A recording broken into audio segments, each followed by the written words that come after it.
right now. So thank you everybody who joined us on Facebook Live. David, can you see my my screen? I don't see you. Yeah, I see you. You're in like the upper left-hand corner. Oh, now you disappeared. Okay, That's here what I I see am. now. Hey everybody, I am I see you now. here. Hello, hello. Thanks again for thank you again for everybody who joined us on Facebook Live and through the Blue Jeans app. Today we have a few special guests, and I'm very excited to hear all of you and to see what you have to share. We have the LA County Assessor, Mr. Jeffrey Prang. We have David Abbas, who's a top luxury agent in Los Angeles, and we have Doug Haberman, who's a Lexington Property Management CEO. He's going to share a lot about their insight as property management, what they're dealing with. So good topics. But first and foremost, I want to welcome the LA County Assessor, Jeff Prang. Jeff, can you hear me? I can hear you. Welcome to the call. Thank you very much. Great to be with you. Thank you. Yeah, I have your image right now on the screen, so people can see you and can hear your voice. That's great. Sorry we weren't able to get a video connection. Yeah, no worries, no worries. Thank you so much. What we want to hear from you, and first of all, thank you for taking the time and join us as well. What we wanted to hear from you is just your input, your insight of as a city official of what you guys are experiencing, what you guys are going through as well. If you don't mind sharing with us. No, not at all. So, well, in many ways, LA County here in Los Angeles County, the county government is at the cutting edge of responding to this coronavirus. We have from law enforcement, the sheriff heading that component of the work, to the public health officer who you see on television often. Yeah.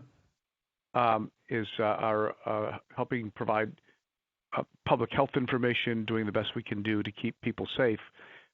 Everybody who works for the county has been deemed an essential employee, the assessor's office included.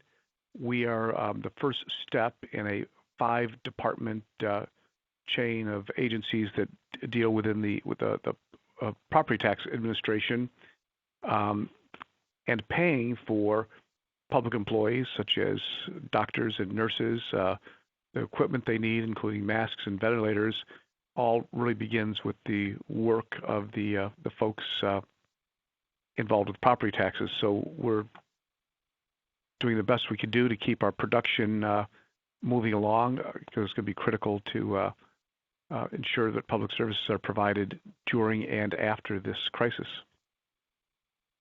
Yeah, and Jeffrey, I assume that you and your staff, are you guys working remotely as well? Do you work from home? Or how do you guys function? I mean, you're pretty much running one of the biggest offices in the county. How did it affect you guys in that level? We have about 1,400 employees. As of this morning, about 40% of our employees have been delegated to telework, where they're working from home. We are working as hard as we can to get as many people working from home as possible to ensure social distancing and to keep people safe. And fortunately, there's a lot of work by a number of our employees who are able to work from home.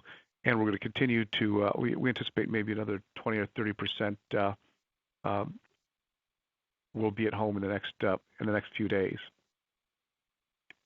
Yeah. Do you see? I mean, is there anything that will affect your department? I mean, and once again, I mean, you like to always to mention and to stress the difference between the tax collector and the tax assessor, right? Right. So you're not the guy that, give us okay, this is your Yeah. tax. You're just the guy who assess the property, right? Sure. Yeah, or your department. But how do you predict this whole crisis is going to affect, tax assessments or any of that nature, whatever is relevant to your department? I think we could expect a pretty significant hit. Right now, we work on a fiscal year. We close the assessment roll June 30th of each year. And what that means is we have to count and value all property that's new construction and transfers, changes in ownership. We have to do all this work within 12 months. Obviously, with people who may be home because they're either they're sick or they're in high risk categories. Moving people at home who don't have personal computers because we don't have enough computers and technology equipment to provide to all of our employees. This is slowing down production. And everything that we don't get counted onto the assessment roll this year means that there will be a reduction in revenues. We're doing the best we can do to keep our production moving because we recognize that the other critical method of funding local government is sales taxes, and with restaurants and stores and everything else that generates sales taxes closed, property taxes will be the only game in town to help provide critical funding for government. So we're doing our best to keep our work moving at a good pace, but there will be a slowdown. Some of the other slowdowns include assessment appeals. They're not hearing appeals right now, which in some ways provides us a little bit of advantage. We're able to move those employees who are working on appeals before into assessment production. But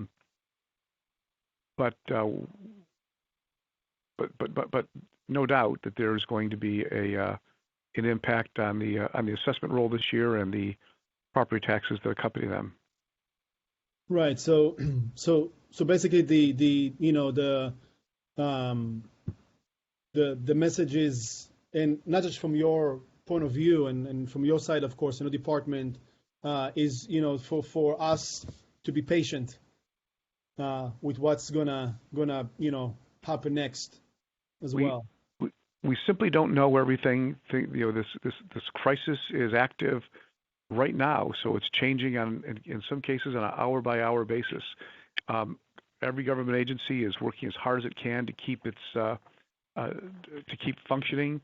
It is difficult to do so when people are working at home and they may not be fully equipped, or they may have health issues or child care issues or caretaker needs. There's a lot of stresses on government, but I recognize, at least as of today, my department plays an essential role in basically feeding, providing the fuel to keep government running. Now, there were a couple things I wanted to mention, if I may. As you stated, my department is always confused with the tax collector's office. I always joke, as you've heard me say before, that I don't collect taxes. There's another guy who's got a very intuitive title. He's called the tax collector. Formerly, he's called the treasurer tax collector. My department establishes the value. The auditor controller establishes the tax rates, and the tax collector collects the checks. So one of the questions that we're getting asked a lot, even in my office, is, are we going to extend the deadline for paying property taxes, which is April the 10th? And at least in the short term, the answer is no. The county tax collector does not have the authority to change that date. That date is established in state law, so local officials cannot change things that are in state law. That being said, though, he recognizes that many people won't be able to pay their property taxes on time for a variety of reasons, and he does have the authority to waive late penalties. Right. And he is setting up a system to allow people to ask for a waiver of penalties because of the coronavirus. I believe that he intends to be, one, he's simply not going to have the personnel to review those on a intimate basis, but I anticipate that he is going to be very generous and liberal in waiver of penalties for those who are late. But I did want to emphasize, though, as well, that if you're a taxpayer who owes property taxes on the 10th and you have the ability to pay now, we urge you to pay now, because this is the time of year when local government generates most of its funding from property taxes, and we have desperate need to pay the salaries of these public doctors working at County USC and other public facilities. We have to pay for the equipment to, whether it be ventilators or masks, to provide for our healthcare workers and for our first responders. So we really do need people who are able to pay their property taxes now to do so. It's essential that we keep government services funded. Yeah, great point, Jeff, by the way. Yeah, meaning, if there's going to be any kind of delay of some kind, or any benefits, but, still at the same time, if you're able to do it, just do it, because, you're going to postpone the payment anyway. It's not like they're going to, not going to allow you not to pay. Consider it an act of patriotism. It's some people may want to game the system and say, let's hold on to our money for a little bit longer if we think we can get a waiver on the penalty. But the truth is, it's this money pays for things. It pays for all these doctors who work at hospitals. It pays for all these nurses. It pays for EMT workers and police and fire. And we need to ensure that they have those funds necessary. And property taxes and sales taxes are two of the primary ways we fund local government. So please do pay if you are able to. If you can't, we understand, and we're trying to find a way to make it easier for you. Yeah, well said, Jeff. Thank you for that. That was my next question for you, but you kind of beat me to it. Was what can we do to support the city, support the county? I don't know if there's anything we can do for you besides be patient and understanding of what you mentioned earlier. But what can we, the public, can do to help in that kind of, once again, unique times? I think it's really important. Well, one, I've just talked about paying your taxes if you are able to, but I think the most important thing you can do is to listen to the instructions from government officials, whether it be from the mayor of the city of LA, from the chair of the board of supervisors, and from the governor. If they tell you to stay home, if they give you instructions on how to keep you and your family and your friends safe, it's important that we do those things. This is all very well thought out and measured steps in order to reduce the risk of you and your family getting sick. And right. If we do, it looks like it's going to get worse before it gets better. But our entire goal is to minimize the number of people whose lives are going to be impacted by this. Back during World War I, World War II, Vietnam War, we asked people to put on the nation's uniform and go into battles. What we're asking you to do today is sit on your couch. Right. Yeah, and if you subscribe to Netflix, it shouldn't be that hard, right? Exactly. It's easier to stay home now more than ever. Yeah. Well, that depends if you have enough, water and toilet paper from Costco ahead of time. Yeah, Jeff, on a personal level, just want to ask, how are you doing? How you and your family are doing in those times? We're doing okay. We're well provisioned. My spouse is staying home all day. I am still coming to the office to direct the dispersal of my employees onto home leave, but we're working toward getting as few people here as possible. But I'm in good health and just very much focused on trying to get the job done. Yeah, well, you guys definitely doing a great job, and I had the pleasure to work with your staff the last couple of days to set up all this phone interview, and I appreciate you guys doing this as well. you mostly. So thank you so much. Is there anything else you want to add before we're going to let you go back to your job? I just want to thank you for putting this program together to provide this information to the public, and thank you for the opportunity to share a little bit of information with your listeners and viewers. And I hope you and your staff and family will remain safe through all this. Thanks, Jeff. I much appreciate it. Jeffrey Prang, Los Angeles County Assessor. Thank you so much for being with us and sharing with us.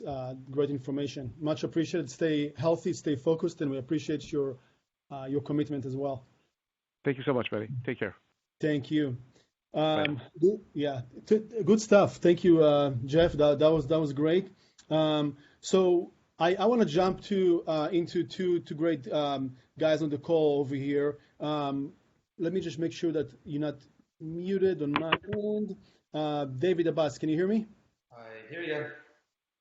Okay, perfect. And Doug? Yes, I'm here.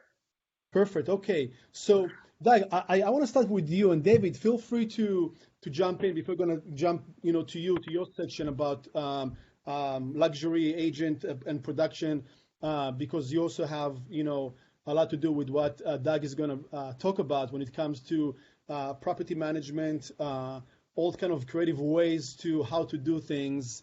Doug, we had a lot of questions the last, few seminars regarding tenants and vacancies and landlord issues, and you and your company, you guys out there in the field handling most of those kind of situations. So please share with us. Stage is yours. And Okay. Just before that, just say a little bit something about yourself, your background, and your company. Okay. Well, Doug Huberman, I'm the president of Lexington Property Management. I've been in real estate since 1992. Started out in commercial and still have a commercial management company and a residential management. Before that, U.S. Air Force Top Gun and professor of economics at the U.S. Air Force Academy and University of Colorado. So that would be me in a nutshell, I guess. That's impressive enough for a good start. Okay, so what I wanted to do is break this into two parts. The first part being the state of doing property management, and the second part being that since we are an essential service and we are out there, what we're doing to stay safe. And that means both, our employees, our vendors, and our tenants.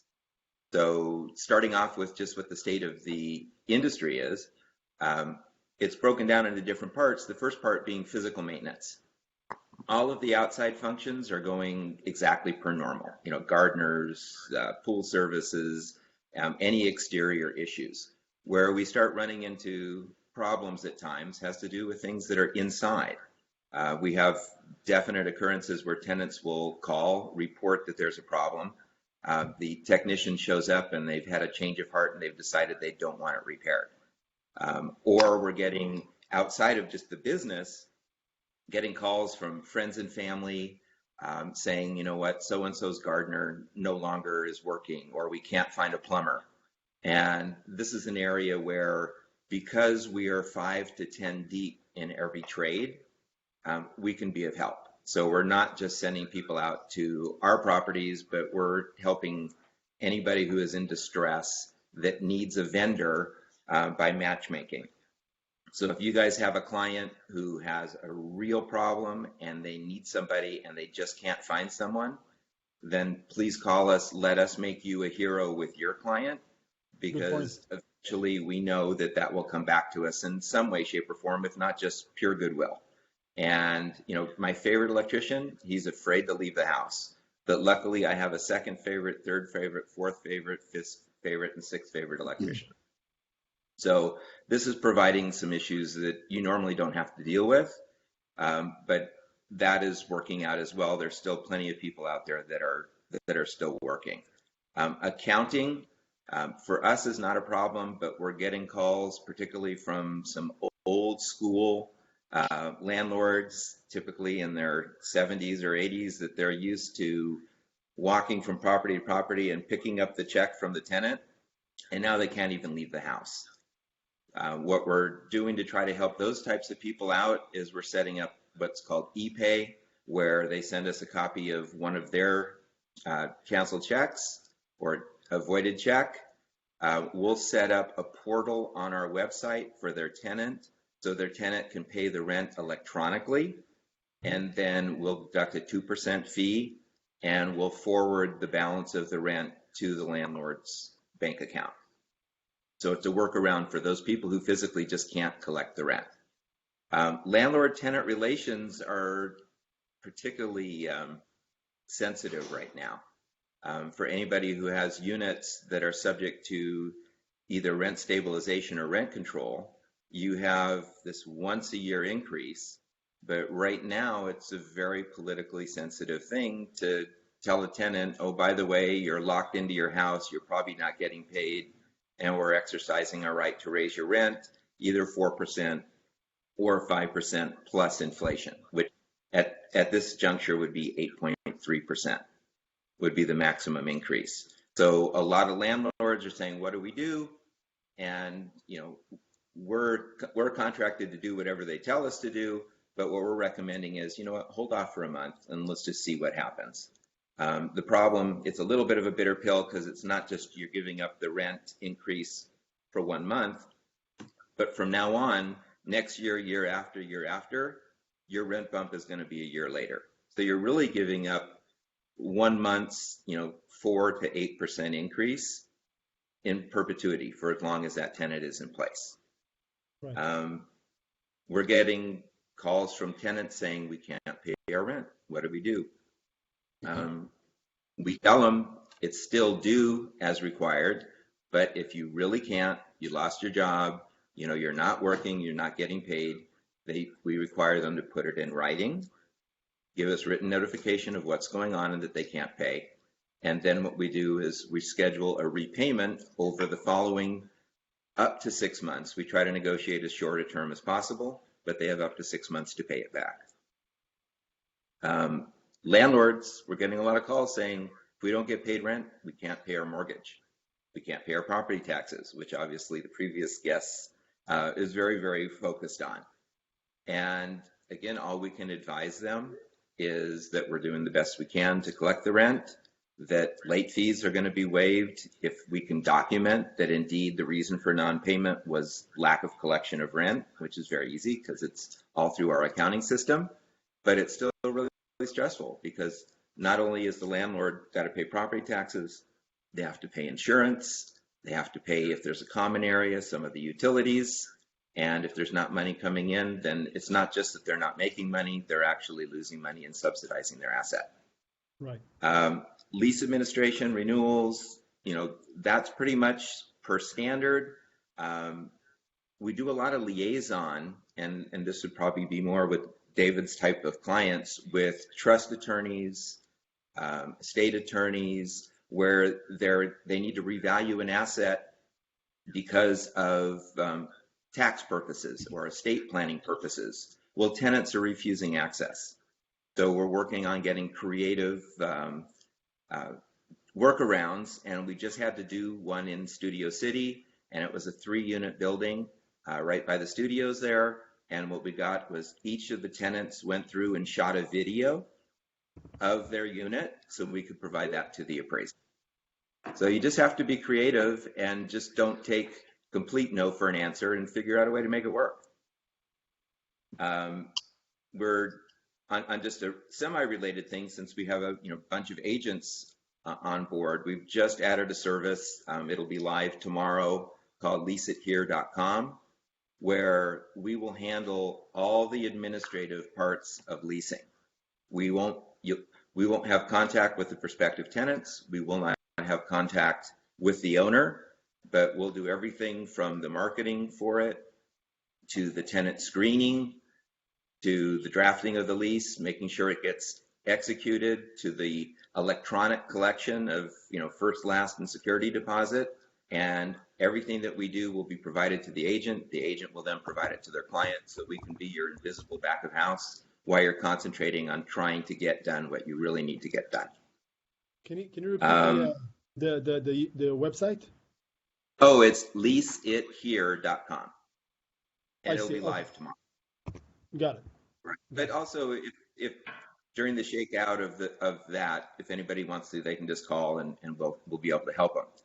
So that's kind of the state of the business. Now there's some notable exceptions to how we would normally do business that have serious consequences. The first is we're responding to emergencies in residences where we don't know for sure whether the tenant has been exposed to COVID-19 or if there's COVID-19 on any of the surfaces. We're sending vendors into homes where we have no way of absolutely knowing whether or not the vendor has somehow been exposed. So these are things that are constantly haunting us. You know, they're on our mind. And as I mentioned earlier, a lot of the technicians, they're just staying home, better safe than sorry.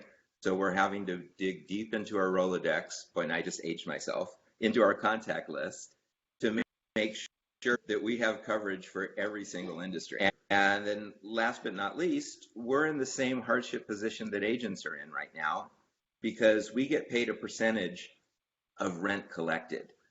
Well, if you don't collect rent, we still have to do our job. It's mandated. So we get paid zero, but we still have to maintain staff. We still have to make sure all the services are provided.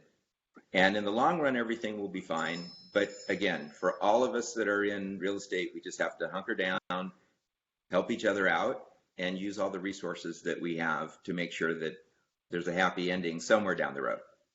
That's right. So any questions on the state of property management?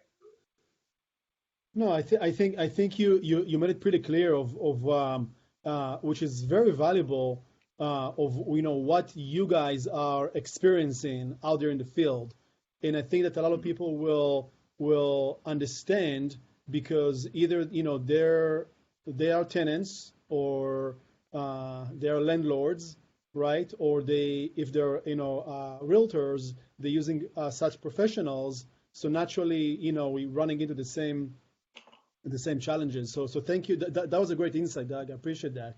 Okay. Well, then let me take a moment. Can I take a moment just to talk about how we're keeping safe out in the field? I was gonna ask you to do so. Yes, you're on top of it. Oh, okay. Got it. Okay. Well, first is wash your hands or sanitize your hands anytime you have touched a hard surface that anybody may have touched in several days. The jury's still out. On fabric, they're saying it lives for 12 to 24 hours. On hard surfaces, it could be 3 days. When that cruise ship that was marooned, they tested it. They found COVID-19 on surfaces that hadn't been touched for 19 days. So anytime you touch a doorknob or any surface that another individual who you don't know doesn't have it touches, sanitize. It's really, really important. The only real problem is, where can you find this? And what I wanted to share is a quick recipe to make your own that is every bit as effective as what you can buy at the store. So the first is, you can get these on the internet. They're just empty spray bottles, and you can buy them very inexpensively. And then you need 2 ingredients. You need isopropyl alcohol, and you need glycerin. And you mix them together, either 7 parts of alcohol to 1 part glycerin, or 9 parts alcohol to 1 part glycerin, if the alcohol you have is diluted. So I don't know if you can see it, but this says right here that it's 70% alcohol. You want to have the net alcohol content above 60%. So if you have 90% of 70%, that's 63%. Add the glycerin, and what that'll do is sanitize your hands, and believe it or not, they won't turn into sandpaper. The glycerin is very moistening. And if you can't get glycerin, you can use any essential oil. Orange rind oil, rosemary, lavender, any of those oils added to the isopropyl alcohol will allow you to sterilize your hands and not have them just dry and crack and be miserable. You can't use that to clean surfaces, however, because the glycerin or the essential oils will leave a sheen or a coating. So what you need to do is have homemade Lysol, and the way that we do that is actually it's just a combination of 3/4 of a cup of water, a 1/4 cup of alcohol, you use a teaspoon of Dawn, and the reason you do that is it cuts grease. And then if you can get any other things that have a antibiotic or sterilizing factor, like a little bit of vinegar, you can add a pinch of that as well. And what that does is that creates something that is safe for cleaning surfaces, and your supply can be, far greater and more reliable than what you find in the stores. The booties, now, do you really need these? Not necessarily, but one of the things that we're finding is that when we show up to take care of, interact with somebody, the more care we demonstrate, the more they appreciate it, and the more I feel like we're being sensitive to their needs and their worries. These are still readily available. You can go to Grainger.com or any sources. They're about 20 cents a pair. And just for the peace of mind, by the way, normal open houses, you put on booties, people are like, wow, you really care about my house. Now when you put on booties, people think, wow, you really care about us. So that's something else you can do. The other thing is masks are really, really hard to come by. We blow through 15 to 20 masks a week because of exposure to mold, dust, the grody stuff that's underneath the house, if it has a raised foundation, what's in attics, and we flat out can't get masks. So what we're all doing, as you can see, this is mask number 1, number 2, and number 3. And yeah, there we go, 3. And what we're doing is, number 1 is Friday, and then it doesn't get worn again till Monday. Number 2 is Saturday. It doesn't get worn again till Tuesday, because all of the research says that those little critters live for 12 to 24 hours on fabric. By giving it 48 to 60 hours between wearings, that should provide a greater source of safety than just wearing the same mask over and over and over again. And then, I guess, which brings me to the last thing. If you're out there, that means you're getting gas. Which gas pump do you use? No matter what precautions you use, hand sanitizer and everything else, there's actually a huge difference in the safety of one pump versus another. And the reason for that is ultraviolet light, which is in natural sunlight, kills viruses. So in the past, I would always pick the gas pump in the shade because it was the most comfortable. Now I pick the gas pump where the pump handle, the credit card reader, and the buttons you push to select the grade are all in direct sunlight. And I'll even change gas stations to find that. So those are kind of the general guidelines of what we're doing to stay as safe as possible under the circumstances. And, if you follow these, one, you might feel better. The other thing is if you visibly use safety precautions when you're interacting with clients or just the public, at first they thought it's kind of strange. Now they actually are as grateful because they feel that you're taking care of them as well as you're taking care of yourself. Good point, Doug. And that would be our keeping. Yeah. By the way, I wrote down your instructions how to make those hand sanitizers, and I came to the conclusion that the best thing to do is just to call you. That was a bit complicated, at least for me. But so if someone want to reach out to you, what's the best way? Well, the best way is through one of the phone numbers that's on all of our collateral material or our website, lexingtonpmc.com, or my phone is definitely blowing up, but text me or call me on my personal cell, which is 626-588-7598. Thanks, Dan. And then, whatever it is, we'll try to wrestle it together for you. Yeah, and if you don't mind, just to on the Blue Jeans app, just type in that information, and I can copy paste it to the Facebook Live as well, so people are going to have it available. Oh, absolutely. Yeah, Doug, brilliant stuff. Thank you so much for sharing. Stay on the line with us. Thank you. David, are you there? I'm here. Yes. David Abbas. How are you? Good. How are you doing? Good. This is the first time I've done this virtual, meeting. Virtual presence, yeah. Seems natural as it can be. But I want to thank Doug for taking care of my clients a lot. He's been helping me out over the last few years and very responsive, and my clients are very. his company. So just wanted to say that. And he calls me too to check in, and I appreciate that too. So hope you're all safe over there. And thanks for those Absolutely. concepts. Yeah, great stuff. Thanks, David. You've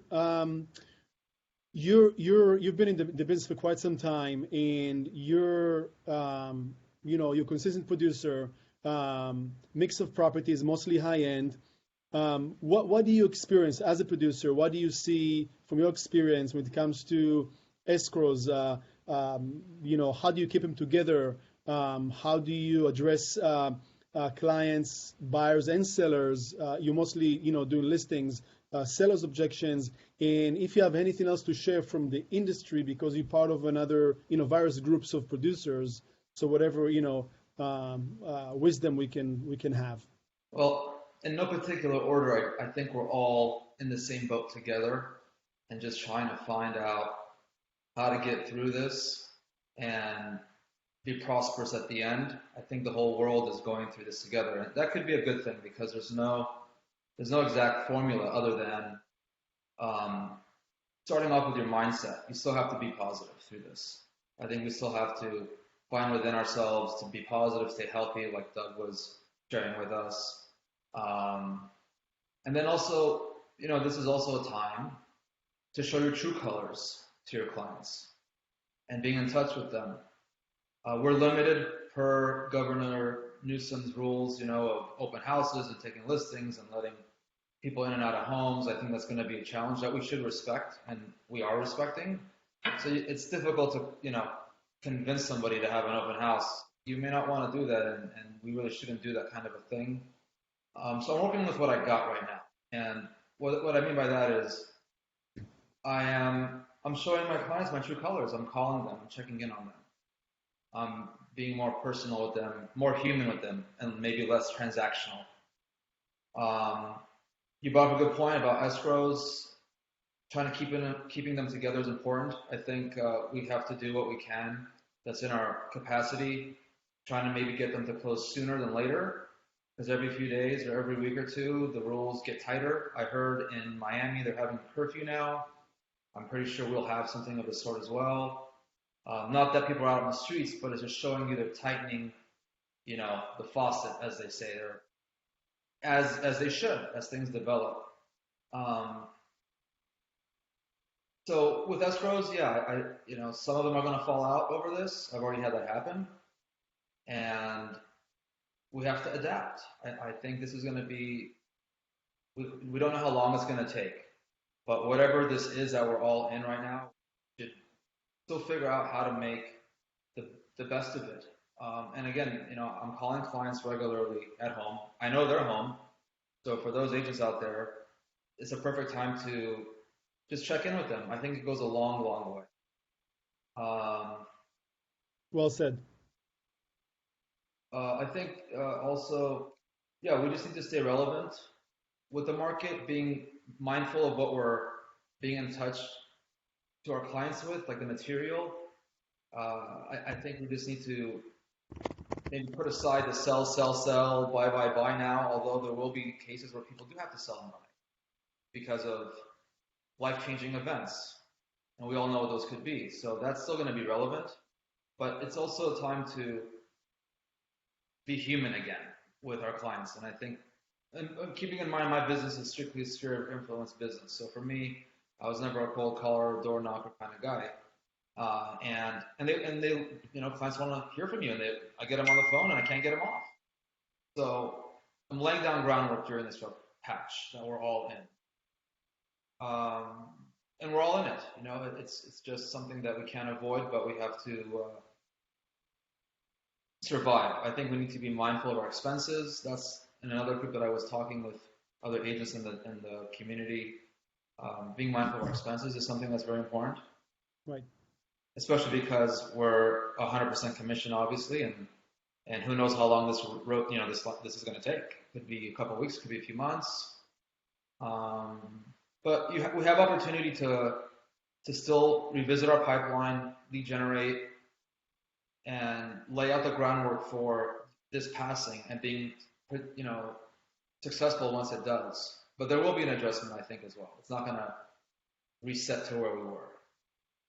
Yeah, I agree. What do you see from other agents in our industry, other top producers? What are you guys sharing? What is that? What is their point of view about, same ideas? It's, interestingly enough, I think it's all uncharted territory right now. Um, there was talk about, okay, people still want to list, but how do we put it on the market, and how do we protect the days on market? If we have signed listings, what's the right way to do that? If you can't show it, you put it up. And I saw a frenzy, including myself, where I just started putting my listings on hold, the ones that I have, but then it's like, well, they want to sell too. So what do we do here? Do you put it on hold? Do you leave it active? Um, and for different reasons and different clients, if you have older clients that their health is obviously priority, you may want to put those on hold. If you have a vacant listing, you can still show that. So I believe it's case by case, and thinking all these things through further. So there is no secret recipe. I think it will be who's the most creative and respectful during this process will be Yeah. the ones that will succeed at the end. It's interesting because I'm linked to the naturally to the KW system, and right now the big thing is focusing on the shift, which is a concept that a KW, when the company was created, was doing shifts or shifting market. So right now they're heavily focusing on the shift again, which is also a good book to read if you guys are out there interested. But the pitch is, like you mentioned a few times, is just keep doing more of what you're supposed to do. Mm. Yeah, it's actually fun. It's fun. Well, none of this is fun, but it's refreshing to call clients and just ask them how they're doing. And it goes a long way where hopefully there'll be a silver lining to this whole process, for even though we're all going to be affected by it. But yes, keep doing what you're supposed to be doing. That is our job to do, and it's our job to keep in touch and check in with clients, friends. Here we are adapting, like even this event right now. Here we've adapted to how to keep the momentum going with your creativity of this video, meeting that we're having. So it's all these things where everybody's trying to still make it work. Support your local communities. We know that they're hurting a lot. Small businesses. Support your fellow colleagues. Doug had a long list of things they've done to adapt to keep the systems in place and safety as a priority. So we all need to. I think this is another time to shine, and we're all going to live through it, and we're all going to come out of it, and we will succeed again. But I'm not going to deny that there is a hold right now. There's a freeze, with some respect. In a lot of cases, you have clients though that want to do the opposite of what's happening. So you may have somebody that wants to list right now, or there's a frenzy when everything is released to the market, and now I'm paying more. Maybe now I can get a deal. That's an idea. You have sellers that, again, they want to hold off and then they'll list with everybody else, but you also have people that do the opposite. And maybe this is a time right now where there's nothing out there. I know people need to buy, and I can list. So it's case by case. I don't think that we have a secret recipe just yet. Yeah, and I love the fact that you said something very powerful. And the LA county assessor said the same thing, just in different way. And Doug as well mentioned that this is the time to really work side by side. And when it comes to us agents, different companies, different brands, different price points, different areas. Yeah, it's all good. At the same time, now I see more of real beautiful, truthful cooperation between agents when it comes to trying to save the deal.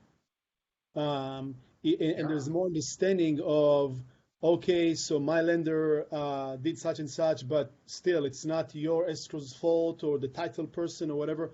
We all in this together. And the positive thing about this situation is that, like you just mentioned earlier, the true colors is that people are really stepping up to be working together as a team to take care of the community. Yeah, and I think we also have an opportunity and a duty to give the impression we want in real estate right now during this time. It's what we want to make out of it and how we want the public to perceive us, the profession, during this time. So I like to look for the angle of advantage in every situation. I don't think nobody saw this coming. This is something that is beyond anybody's imagination and not in a positive way. But here we are now, and I believe we have to, as a nation and a world, just come together and just be better as a result out of this. And that's my hope. I think that's everybody's hope. Is just to be better once this is behind us. But it will be different. Yes, this is I think there was pre-corona, and we're gonna go back to life and have post-corona and how to live. I think also that buyers may be more skeptical to spending. People will be a little bit more skeptical to spend on anything. So it'll be more important to list at the right price, and I think it might soften a little bit. I don't think anybody would disagree with that. We just need to manage that as well. Yeah, thanks, Dave, for sharing that. Question that we have over here. We kind of want to know the answers because things changing by the day. Are you showing buyers? Question mark. If so, what precautions are you taking both for sellers and buyers? And there was another question about disclosures to protect yourself in KW. Yeah, do you want to share? Whatever disclosures we get from our amazing broker, Rich, I will use. So I haven't created any disclosure, but I go based on that. And to tell you the truth, no, I'm not showing anything right now since I want to say the 17th or so of last 10 days of March. The listings I have that are active, that are vacant, are still free to access. But as I mentioned earlier, if there's people living there, you have to check with them and see how you want to have that handled. But I'm not, no, I'm kind of waiting it out. I'm trying to respect the rules as a person and the profession and Governor Newsom. So I have not been showing. Yeah, and just to stress it out, there are no showings allowed. Just that's based on the state level orders basically right now, and it's not because to make it harder for us, excuse me, unless things will change and they're going to make it essential, us as essential, what have you. It's just not to put us realtors in a position that we're helping to spread this virus. Yeah, absolutely. That's pretty much what it is. It's nothing more, nothing less. And that's just unfortunately that's what we have to deal with right now. And by the way, if you happen to be a KW Calabasas agent and KW Coastal agent, you got your disclosures from your brokers directly via email. So please check with your own offices and your own brokers or legal teams, whatever they came up with. I know that different companies came up with their own stuff. So it's good that people taking action right away. David, did you, for any of your properties, because I've seen it out there already, Oren Osavsky just had the new listing and he pulled the trigger right away, put a whole virtual presentation and the whole thing.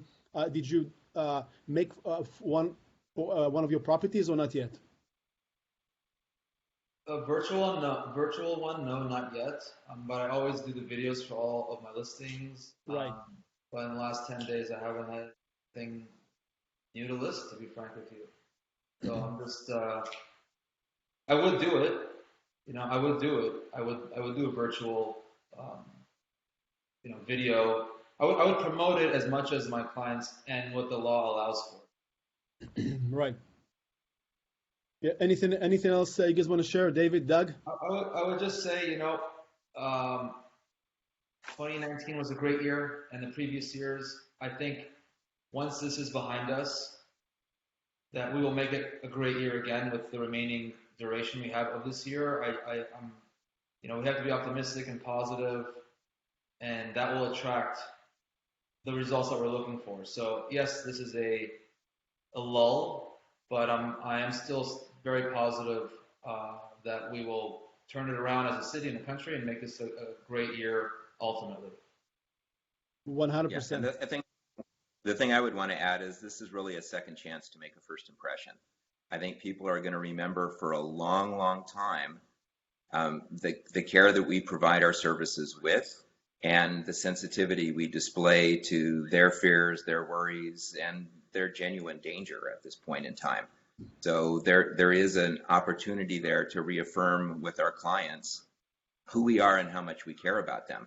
The other thing I forgot when I was talking about how you make your own Lysol wipes is the recipe I shared with you is enough to make about 25 cloth dust rags, and you have to put them in an air and watertight container. Here would be my favorite one. So when you're done with your laundry detergent, just use that to put the rags in. And the nice thing is your new Lysol wipes, you can put them in the washing machine, clean them, and use them again and again. And who knows how long it'll be before we can just buy them at the store. Well, I have no doubt that your wife must like you from this experience, washing and cleaning everything. Well, I was going to say, I'm one doing it. Yeah, I was going to say, for one, the hand stuff, that is actually Denise's recipe. And so she should get all of the credit for this. But yeah, no, family togetherness is another thing to cherish from this experience. We've never spent so much time together and with our kids in the whole time we've known each other. And, we just got to all look for silver linings everywhere we turn. Exactly. Yeah. Yeah. Beautiful. Well, I want to thank you, whoever was watching us live, whoever was on the app as well. LA County Assessor Jeffrey Prang, thank you so much for your time as well. Doug Huberman, thank you. Lexington Property Management, and I send information in both platforms, so please reach out to Doug directly. And David Abbas, luxury realtor in Los Angeles. Guys, thank you so much. Be safe, be well, stay focused, and we will share more information with you as we go. Thank you so much, everybody. Thank you, Meny. Thank you, everybody. All good. Bye-bye. Bye. Thanks, everybody. The broadcast of Facebook Live has stopped.